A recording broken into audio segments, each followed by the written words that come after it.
आवाज़ आ रही है दोनों को? क्या बोल रहे हैं?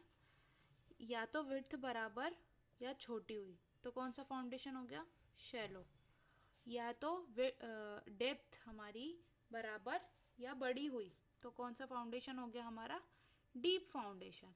मगर उसके अलावा भी जो पियर फाउंडेशन होता है, पियर मतलब जो ब्रिज में पियर लगते हैं बड़े बड़े गोले, उसके लिए पियर के फाउंडेशन बनते हैं। Pier foundation, pile foundation, well foundation, कुएं वाले फाउंडेशन भी कौन से फाउंडेशन कहलाते हैं हमारे? डीप फाउंडेशन कहलाते हैं। The shallow foundation are of following types. एक स्प्रेड फुटिंग होती है और इसको सिंपल फुटिंग भी बोला जाता है। एक स्टेप फुटिंग होती है, कंबाइन फुटिंग होती है एंड मैट और राफ्ट फुटिंग होती है। ये सारे किस में आते हैं? हमारे शैलो फाउंडेशन में। आई बात समझ में?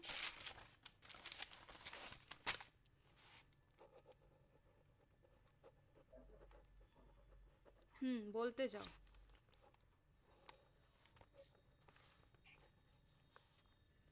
बोलो। शैलो, डीप फाउंडेशन, एक पियर फाउंडेशन, एक पाइल फाउंडेशन। रुक जाओ, वेल ये किन को बोलते हैं?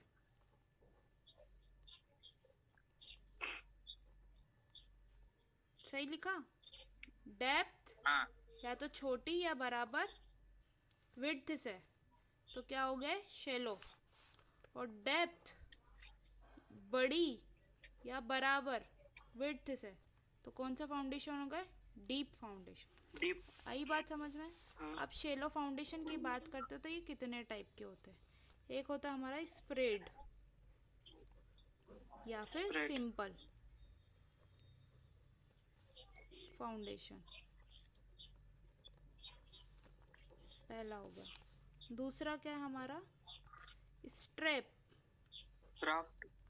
स्ट्रेप स्ट्रेप स्ट्रेप फुटिंग या स्ट्रेप फाउंडेशन। ठीक है। राफ्ट। तीसरा क्या हुआ हमारा? Combine combine footing. अगला होता है मैट और राफ्ट फाउंडेशन। चटाई सुनी? चटाई क्या? चटाई हाँ मैडम, सुनिए, चटाई सुनिए। काय के काम में आती है? बिछाने के। हाँ, उसको नीचे अंग्रेजी जब में अपनी बोलते नींव हैं। कूदते तब हाँ उसमें सरिये की बनती है मैट। हाँ, उसको हम इंग्लिश में चटाई को बोलते हैं मैट। मैट मतलब जैसे चटाई बिछती है उस तरह का फाउंडेशन का निर्माण होता है। ठीक है। तो ये जो मैंने आपको बताया ये हमारे किसके? शेलो के उदाहरण है। शेलो के टाइप से, अलग अलग टाइप के। स्प्रेड या simple foundation, strap, combine, mat और राफ्ट फाउंडेशन। ठीक है। अब पढ़ते हैं हम स्प्रेड फाउंडेशन।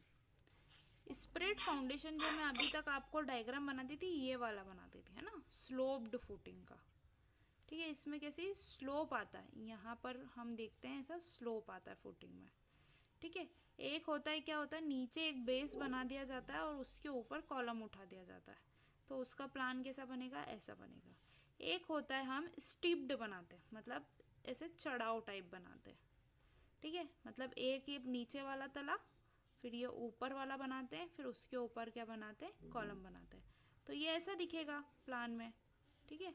ये था हमारा स्लोप फुटिंग।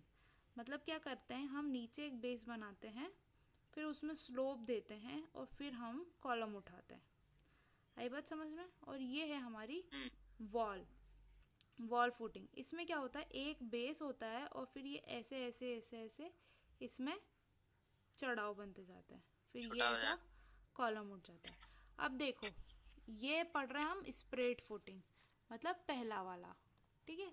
इसमें अलग अलग 4 तरीके से हम फाउंडेशन बनाते हैं। तो पहला क्या बनाया हमने, एक नीचे का बेस बनाया और कॉलम उठा दिया, ये है हमारा एलिवेशन। ठीक है। अब इसको प्लान में कैसे बनाओगे? ऐसे कैसे आपने इसके प्रोजेक्शन गिरा लिए। प्रोजेक्शन गिराना मतलब ये ऐसे डॉट डॉट आप गिराते हो, ऐसे इसके भी गिरा लोगे। ठीक है, जितनी चौड़ाई रहेगी उतना विड्थ बन जाएगा, जितनी लंबाई रहेगी उतना लेंथ बन जाएगा। लंबाई यहाँ पे दिख रही है मगर ये चौड़ा कितना रहेगा ये आपको नहीं पता है। ठीक है, ये विड्थ के अकॉर्डिंग आपको चौड़ा दिखता है ना। ये 3D का ऐसा बनेगा। तो हमने क्या करा, सिंगल फुटिंग बनाया, इसको सिंगल फुटिंग बोलते हैं।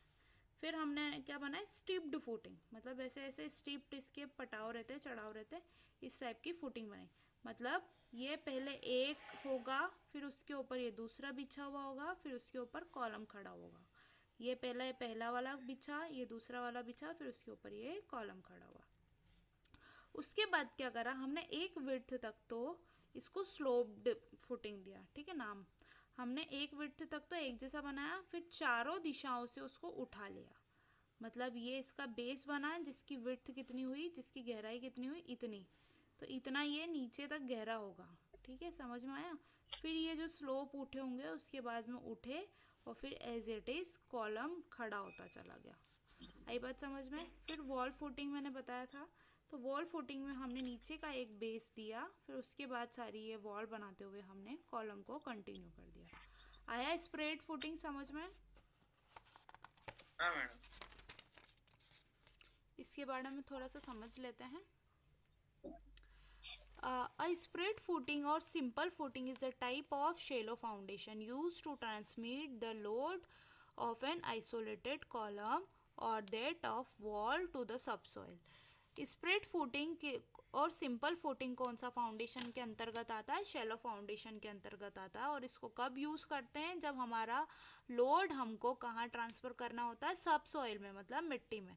This is the most common type of foundation, ये बहुत ही कॉमन टाइप है हमारे फाउंडेशन का। द बेस ऑफ कॉलम, इसमें क्या होता है, हमारे कॉलम का बेस और वॉल एनलार्ज हो जाते हैं और स्प्रेड हो जाते हैं टू प्रोवाइड द सपोर्ट।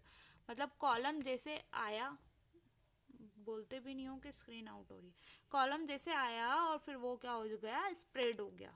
तो उस टाइप से हम इसमें फाउंडेशन का निर्माण दे देते हैं। ठीक है, तीनों चारों टाइप समझ में आ गया। उसके बारे में आप लिख दोगे बनावट के बारे में। अब अगला होता है हमारा स्ट्रैप फुटिंग। Hello ma'am. हाँ, ये आप मतलब जैसे स्ट्रिप्ड फाउंडेशन सब जब हम लिखेंगे एग्जाम में तब इसका डायग्राम भी बना दे तो अच्छा रहेगा। डायग्राम तो बनाना ही है सबके। ये छोटे छोटे जो डायग्राम है ना, ये बड़े एनलार्ज होके बनेंगे, मतलब बड़े होके तो ये बनेंगे। छोटे बनाने तो बड़े बनाओगे तो अच्छा भैया कॉपी भराएगी, सुंदर लगेंगे। अच्छा और छोटे मैडम छोटे एक पन्ने पे एक लिख देंगे हम तो। अरे डायग्राम तो एक इधर बना दे, एक इधर बना दे, एक इधर बना दे, एक इधर बना दे, ये चार इनने लगातार बनाए, ये पूरा एक में काउंट होगा। ये एलिवेशन है इसका, ये इसका प्लान है। सिंगल फुटिंग करके यहाँ बना दो, इतना घेर ले, तो चार, एक पन्ना आपका पूरा डायग्राम से भरा जाएगा। फिर स्प्रेड के बारे में लिख दोगे कि ये भैया शेलो फाउंडेशन के अंतर्गत आता है। और शेलो फाउंडेशन के अंतर्गत आता है तो शेलो क्या होते हैं, जिनकी डेप्थ विड्थ से छोटी या बराबर होती है उनको शेलो फाउंडेशन बोलते हैं। फिर लिख दोगे कि पहले वाले में सिंगल फुटिंग है जिसमें एक बेस देते हैं और फिर उस पर से कॉलम उठाते हैं। स्टिप्ड फुटिंग है जिसमें क्या करते हैं, छोटे छोटे पड़ाव बनाते हैं फिर कॉलम उठाते हैं। फिर स्लोप फुटिंग है जिसमें क्या देते हैं, हम ढलान देते हैं। ठीक है, ढलान दिया। फिर वॉल फुटिंग है, तो वॉल फुटिंग में क्या करते हैं, हम छोटी छोटी सी वॉल उठाते हैं फिर कॉलम को खड़ा करते हैं। तो ये स्प्रेड फुटिंग के बारे में लिखोगे, मतलब चारों अपने डायग्राम का वर्णन कर दिया तो आपकी स्प्रेड में ही आपका पूरा एक पन्ना भर गया। समझ में आई बात। अब स्ट्रेप फुटिंग की तरफ बात करते हैं। ये एक्चुअल में मेरी बुक में नहीं है तो हम स्ट्रेप फुटिंग को इससे समझते हैं।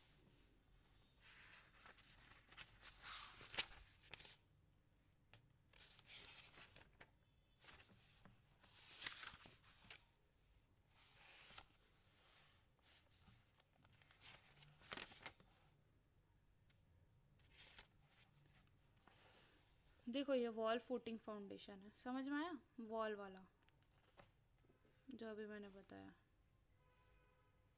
इसमें इन्होंने क्या करा है, ये जो वॉल बनी है ब्रिक्स की बनाई है, ईंटों की बनाई है, ये इतनी इतनी। ठीक है, कॉलम भी ब्रिक का बनाया और ये भी ब्रिक का बनाया, बस ये नीचे का जो दिख रहा है ये कंक्रीट का दिख रहा है। हेलो आवाज, हाँ आवाज नहीं आ रही क्या? मैडम मैं कह रहा था कि मैं एक जगह गया था हाँ आगर में, तो एक बिल्डिंग के जो बीम होता है हाँ। उसमें मैंने ईंटें लगी हुई देखी।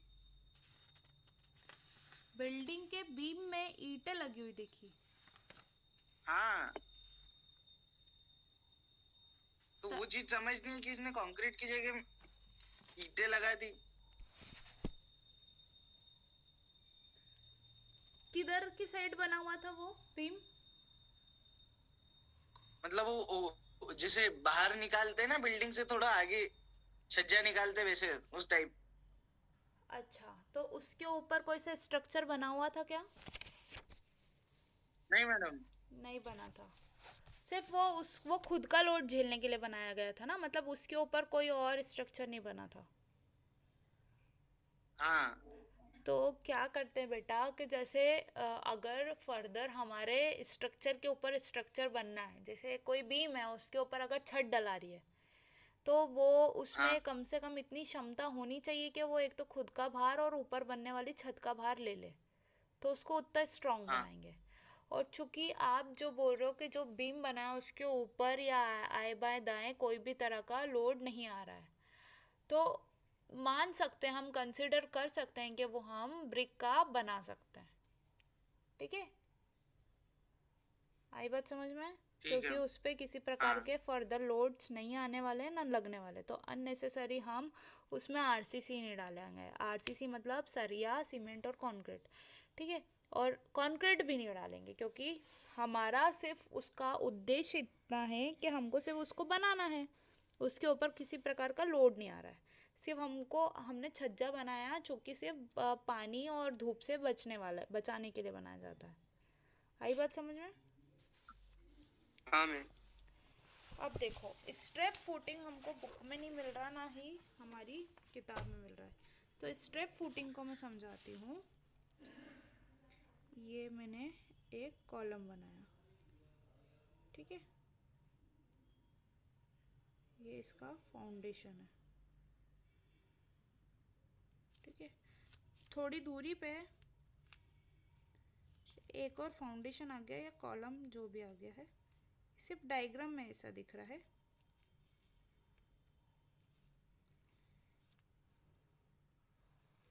ये इसका ग्राउंड लेवल है, मतलब इसके नीचे से मिट्टी भरी होगी जो भी है। इसके बीच में एक बीम बनाया जाता है, इन दोनों के बीच में, ठीक है, जिसको बोलते हैं हम स्ट्रैप।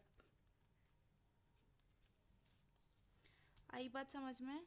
जब दो फाउंडेशन हमारे अगल बगल होते हैं जिसमें ज़्यादा दूरी नहीं होती है, उसके बीच में हम एक बीम बनाया जाता है।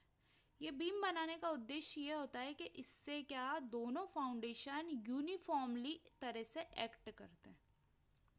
यूनिफॉर्म मतलब दोनों एक बॉडी की तरह अपने आप को दर्शाएंगे। समझ में आ रही है? मतलब फाउंडेशन है अलग अलग मगर दोनों को ज्वाइन कर दिया हमने स्ट्रैप बीम से, ठीक है, तो ये हो जाता हमारा स्ट्रैप फाउंडेशन। एक आई बात समझ में? हाँ हाँ मैम। मैडम। ठीक है, तो इसमें कोई डाउट? स्प्रेड में कोई डाउट? स्प्रेड में चार मैडम। प्रकार के डायग्राम थे, इसमें एक प्रकार का है, इसको समझा दोगे? अब बात थी हमारी कंबाइन फुटिंग की। को कल ही मैंने बताया था कंबाइन फुटिंग क्या होती है।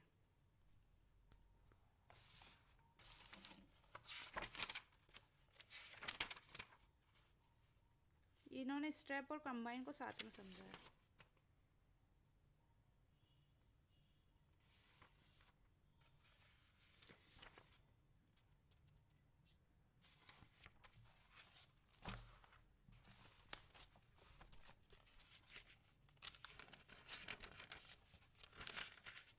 कितने लोग हैं क्लास में? संजय है?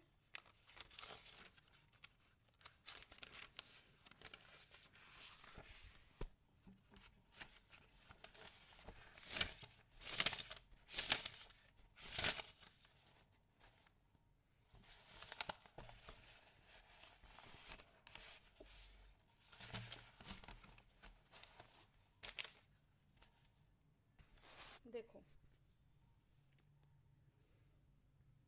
ये है हमारी कंबाइन फुटिंग। कंबाइन फुटिंग क्या होती है समझना। A column, the common footing is provided for two or more column is known as combined footing। दो या दो से अधिक कॉलम के लिए जब हम फुटिंग देते हैं तो उसको हम कंबाइंड फुटिंग बता देते हैं। ठीक है, ये रेक्टेंगल भी हो सकती है, ट्रेपेजोइडल भी हो सकती है। ठीक है, अब सुनो ऐसा क्यों करा, इसका मैं पर्पस बताती हूँ कि कंबाइंड फुटिंग हम क्यों कब देते हैं और क्यों देते हैं। तो देखो ये था मेरा एक कॉलम और ये था मेरा दूसरा कॉलम, ये ए हो गया, ये बी हो गया, मगर इनके बीच में ज़्यादा क्या है, डिस्टेंस नहीं है, नहीं है। ठीक है, अब इसका फाउंडेशन अगर मैं बनाने चली, अगर मैंने स्प्रेड वाला बनाया, ठीक है, ये कॉलम खड़ा हो गया, ये एक कॉलम खड़ा हो गया, अब इसका ये मैं स्प्रेड वाला फाउंडेशन बनाने चली तो क्या हो गया, ये तो इतना बड़ा बना। अब इसका मैं स्प्रेड बनाऊंगी तो क्या हो जाएगा, जगह ही नहीं मिलेगी मुझे, कैसे बनाऊंगी, समझ रहे हो, ये ओवरलैप हो रहा है, समझ में आ रही है बात। हाँ क्या हुआ, आ रही है एक मैडम। कॉलम यहाँ खड़ा है, ये एक कॉलम यहाँ खड़ा है, इसके बीच में डिस्टेंस नहीं है, मगर मैं कौन सी स्प्रेड फुटिंग बना रही हूँ। स्प्रेड फुटिंग में मैंने स्लोप वाला लिया, ठीक है, स्लोप वाला लिया, स्लोप फुटिंग ली, मतलब ढलान वाली। जब मैं स्प्रेड फुटिंग दो कॉलम के बीच में बनाने गई तो ये स्लोपिंग करते हुए दोनों क्या हो गए, ओवरलैप होने लगे, मतलब जगह कम है ना, तो कैसे मैं बनाऊंगी इसको, तो इसको मैं नहीं बनाऊंगी। ऐसी चीज़, ऐसी जगह जहाँ पे दो कॉलम के बीच में ज़्यादा डिस्टेंस अगर नहीं है, ठीक है, तो मैं क्या कर दूंगी, इन दोनों का जो फाउंडेशन बना दूंगी वो कंबाइन बना दूंगी। आई बात समझ में, आई समझ में बात, मतलब ये एक मैंने रेक्टेंगुलर दे दिया नीचे बेस, उसके ऊपर मैंने कॉलम खड़े कर दिए, ये ए कॉलम हो गया और ये बी कॉलम हो गया, और ये क्या हो गया, हमारी कंबाइन फुटिंग। आई इतनी बात समझ में, अब पढ़ हाँ लेते हैं मैडम। इसको। देखो पहला point, the footing is provided under the following circumstance, क्या बोलते हैं, सरकमस्टेंसेस। सरकमटेंसेस, सही है। हम किन परिस्थिति में हमारे कंबाइंड फुटिंग को प्रोवाइड करेंगे, when column are very near to each other. मैंने अभी समझाया कि जब दो कॉलम बहुत पास पास होंगे and their individual footing steps are overlap, इनके जो खुद के अलग अलग जो इंडिविजुअल अपने अपने जो इनके फुटिंग स्टेप्स बनाएंगे वो क्या हो जाएंगे, ओवरलैप हो जाएंगे। आई बात समझ में। पहला पॉइंट, दो कॉलम है वो जो बहुत पास पास में, इनके बीच में ज़्यादा डिस्टेंस नहीं है, और इनकी जो अगर स्प्रेडिंग फुटिंग हम बनाएंगे तो वो क्या होगी, ओवरलैप हो गई। तो वैसी परिस्थितियों में हम क्या करेंगे, हमारी कंबाइंड फुटिंग को बनाएंगे। आई बात समझ में। दूसरा point, when bearing capacity of soil is less, जब हमारी मिट्टी की जो सहने की क्षमता है वो कम होगी, required more area under the individual footing, मतलब अगर मैं इसके नीचे की फुटिंग बनाती हूँ तो इन दोनों को अगर अलग अलग करती हूँ, समझना, अगर इसकी फुटिंग बनाऊंगी तो इतनी सी बनेगी, इसकी फुटिंग बनाऊंगी तो इतनी सी बनेगी, मगर ये एक्स्ट्रा फुटिंग बना रही हूँ मैं, है ना, रेक्टेंगुलर का बता रही हूँ मैं। तो क्या बोल रहे हैं, अगर हमारी नीचे वाली जो मिट्टी है इसके नीचे वो क्या है, कमज़ोर है, या फिर इसकी बियरिंग कैपेसिटी कम है, तो मैं क्या करूँगी, दोनों का एक कंबाइन एरिया दे दूँगी और बड़ा एरिया दे दूँगी, जिससे क्या होगा, नीचे वाली मिट्टी पे ज़्यादा लोड नहीं आएगा और ये लोड विभाजित हो जाएगा या बट जाएगा। आई बात समझ में। हाँ मैम। मैडम। ठीक है, जब बियरिंग कैपेसिटी ऑफ सॉइल क्या होगी, हमारी लेस होगी, उन परिस्थितियों में भी मैं उस सर्कमस्टांसेस में भी मैं क्या करूँगी, अपनी कंबाइंड फुटिंग दे दूँगी। When the end column is located at or near property line and its footing cannot be extend on the side of the property line. क्या होता है कि कितनी बार हमारे जो कॉलम के साइजेस रहते हैं उसमें भी डिफरेंस आता है. सपोज ये हमारा जो ए कॉलम है ये बड़ा बना, ठीक है, एरिया बड़ा बना. हाय, प्रॉपर्टी लाइन मतलब मैं बता रही थी अगर आपको कि ए कॉलम का साइज क्या है अगर बड़ा है और बी कॉलम का साइज क्या है छोटा है, तो अगर मैं स्प्रेड फुटिंग बनाने जाऊंगी तो ये वाला जो प्रॉपर्टी लाइन है मतलब इसका जो हमारा बेस बनेगा और इसका जो बेस बनेगा वो छोटा बड़ा बनेगा. मतलब हम अगर देखा जाए तो डिफरेंस ही कितना बच रहा है, सिर्फ इतना सा बच रहा है दोनों में. तो क्यों ना हम इनके बीच की जगह को भी एक साथ हम भराव में फील कर दे या इनकी कंबाइंड फुटिंग बना दे, जिससे क्या होगा इनकी प्रॉपर्टी लाइन एक्सीड नहीं होगी और ये एक साथ में एक जैसी या यूनिफॉर्मली एक्ट करेगी, चूँकि सही रहेगी. ठीक है. The aim of providing combined footing is to get uniform pressure. हमारा उद्देश्य कंबाइंड फुटिंग प्रोवाइड करने का सिर्फ इसीलिए होता है कि इसका जो प्रेशर है वो यूनिफॉर्म लगे, एक सार लगे और एक जान लगे. ठीक है, इसलिए हम क्या करते हैं कंबाइंड फुटिंग प्रोवाइड करते हैं. Distribute under the footing to achieve object. हम हमारे उद्देश्य को पाने के लिए the footing area should be coincide with the example of the combined load of two. क्या करते हैं हम हमारे उद्देश्य को पाने के लिए दो फुटिंग के एरिया को कोइंसाइड कर लेते हैं या फिर मिला लेते हैं या कंबाइन कर लेते हैं अपने उद्देश्य की प्राप्ति के लिए. ठीक है. If outer column near by property line carries a heavier load, provision of trapezoidal footing become essential to bring the CG of the footing line with the CG of two column loads. In the other case, a rectangular footing may be preferred. Following additional point should be noted in the case of the combined footing. क्या बोल रहे हैं कि जब हमारे दो column का size अलग अलग है, ठीक है, ये हमारा ए कॉलम हुआ, ये हमारा बी कॉलम हुआ. ठीक है. अब इसका जो नीचे का बेस बनेगा हमारा फुटिंग का वो बड़ा बनेगा और इसका जो बेस बनेगा वो छोटा बनेगा. तो अगर हमको फिर भी हमको एरिया बचाना है, एरिया अगर हम बचाएंगे तो क्या करेंगे, हम इसको ट्रेपेजोइडल फुटिंग बना देंगे. आई बात समझ में? किस तरह का फुटिंग हो गया, ये हमारा ट्रेपेजोइडल नेचर का फुटिंग हो गया. ये दिख रहा है ट्रेपेजोइडल बना हुआ है. ठीक है. और अगर हमारे ए और बी बराबर के साइज के कॉलम है, ये है बी है, तो हम कैसा करेंगे, इसको रेक्टेंगुलर कंबाइन फुटिंग देंगे. इसको क्या बोलेंगे, ट्रेपेजोइडल कंबाइन फुटिंग. ठीक है. ये हमारा हो गया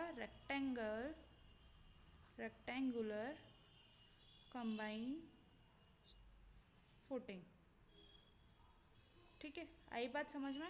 अब बोल रहे हैं कि कौन कौन से पॉइंट को हमको कंबाइंड फुटिंग बनाते समय दिमाग में रखना है. The combined footing is treated as an inverted floor. Combined footing जो होती है हमारी, जो कंबाइंड फाउंडेशन हम बनाते हैं वो कैसा, एक इन्वर्टेड फ्लोर जैसा एक्ट करता है. मतलब ये दो कॉलम खड़े हैं, इसके नीचे एक ही फ्लोर है, एक ही बेस है. ठीक है. आ रही है बात समझ में? Column and located for the below and uniform earth reaction.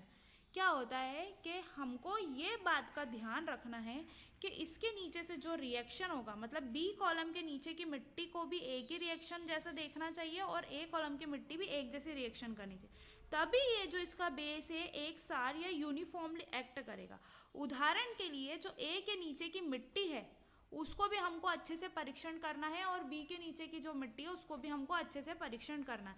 मतलब दोनों की बियरिंग कैपेसिटी भी ऑलमोस्ट सेम होनी चाहिए और दोनों के नीचे की जो मिट्टी है उनकी प्रॉपर्टीज भी सेम होनी चाहिए. मतलब ऐसा नहीं हो कि कहीं हम ए और बी की कंबाइंड फुटिंग बना दें तो हम क्या करें, ए की मिट्टी को कंसिडर करके बना लें. तो इस हिसाब में क्या होगा कि जो हम फ्लोर बनाएंगे तो वो उसमें जैसा ऊपर नीचे या यूनिफॉर्म वाला चीज़ हमको नहीं मिल पाएगा। आई बात समझ में? मतलब इसके नीचे की जो सॉइल प्रॉपर्टीज़ है वो भी हमको अच्छे से क्या कर लेनी चाहिए, एग्जामाइन करनी लेनी चाहिए, परीक्षण कर लेनी चाहिए कि पूरी मिट्टी हमारी एक सार या एक जान रहे। ये पॉइंट का ध्यान हमेशा हमको रखना है जब हम कंबाइंड फूटिंग बनाएंगे। आई इतनी बात समझ में? Yes ma'am. Area covered by combined footing should be equal to or greater than the obtained by the dividing combined the total area and the column by the safe bearing capacity of the soil। क्या बोल रहे हैं? Area जो हम covered करेंगे, मतलब कौन सा एरिया हमने कवर्ड करा, अगर उदाहरण के लिए देखा जाए तो ये इस फुटिंग का इसका पर्टिकुलर अलग एरिया और इसका अलग एरिया, तो हम जो भी एरिया कवर्ड करेंगे, सपोज इतना एरिया हमने कवर्ड कर लिया, अब तुम सोचोगे कि भैया इधर का एरिया कवर कर लिया, चलो ठीक है यहाँ से थोड़ा मैं कम कर लूँ, ये वाला हटा लूँ, इधर से ये वाला हटा लूँ, ये वाला एक्स्ट्रा दे ही तो रहा हूँ, कंबाइंड फुटिंग कर रहा हूँ तो ऐसा नहीं होना चाहिए। जो हमको एरिया प्रोवाइड करना है वो प्रॉपर और सूटेबल होना चाहिए हमारे किसके हिसाब में, कि जो सॉइल की हमारी सहने की क्षमता है उसको रेजिस्ट करना चाहिए। मतलब ऐसा नहीं करना है कि हमने ए कॉलम और बी कॉलम के बीच में इधर से ज़्यादा उसका वो नहीं, प्रोजेक्शन नहीं लिया, मतलब ऐसा कर दो तुम कि ये बीच का हम एक्स्ट्रा दे रहे हैं, एक फ्लोर पूरा कंबाइन का बना रहे हैं, तो हमारे जो ये प्रोजेक्शन है वो कम नहीं ले रहे, क्योंकि फिर इस पर क्या प्रभाव पड़ेगा कि ये जब धसा होगा ना तो पूरी की पूरी एक साथ धसेगी, मतलब दोनों कॉलम धस जाएंगे।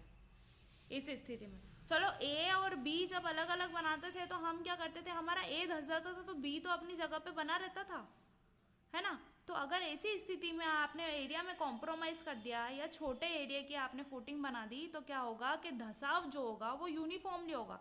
जब धसेगी फुटिंग तो दोनों कॉलम को लेके धसेगी, तो इसलिए हमको इसका जो एरिया देना है किसके हिसाब में दे रहा है, हमारी जो नीचे की सॉइल की बियरिंग कैपेसिटी है, जितनी इसकी सहने की क्षमता है उस हिसाब से इसका एरिया बढ़ा करके देना है। आई बात समझ में? फिर बोल रहा है the shape of the combined footing should be chosen that CG of the column load is coincide with the CG of the soil reaction. मतलब जो हमको इसका शेप देना है, मतलब रेक्टेंगुलर या ट्रेपेजोइडल, तो ये ऐसा देना है कि हमारा जो CG है सॉइल का और फुटिंग का, CG मतलब सेंटर ऑफ ग्रेविटी, ठीक है, सेंटर ऑफ ग्रेविटी पूरा कॉन्साइड होना चाहिए। मतलब हमारा अगर सेंटर देखे तो हमारे मिट्टी के ऊपर का भी जो सेंटर ऑफ ग्रेविटी है वो भी कॉन्साइड होना चाहिए, ए कॉलम का और बी कॉलम का, मतलब बैलेंसिंग कंडीशन होनी चाहिए। ऐसा नहीं अगर हमारी फुटिंग का अलग हो गया CG और मिट्टी के ऊपर जो लोड लग रहा है उसका CG अलग अलग जाएगा तो धसाव की स्थितियाँ बन सकती है। आई इतनी बात समझ में? हाँ मैम।